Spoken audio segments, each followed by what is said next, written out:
Personally, for me, there's things which excites me the most is I have to kind of go back to a little bit paint the history on how humans and computers have interacted with each other. Go back to the first interaction of humans to computers used to be with punch cards.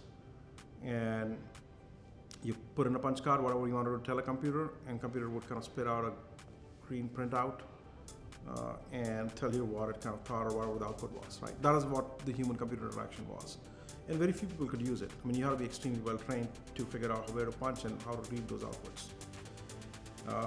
And if I look at the point of inflections again in that interaction, the big point was when the green screens came, right?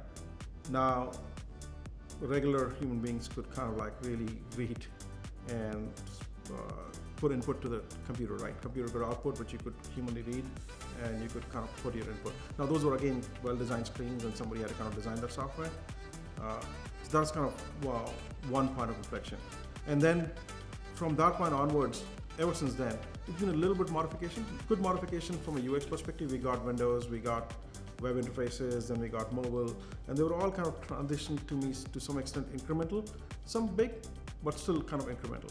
Where I kind of really get excited about GenAI, where I think it's a big point of inflection from this transition, is an equivalent to the green screen, right? From punch card to the green screen to GenAI, I think it's that level of transition, is there's a possibility that you can just speak to the computer in your own language. You don't need to kind of like really deal with somebody else's design screen and programs. A computer could understand you in your own way, however you speak, and respond back to you in the same way.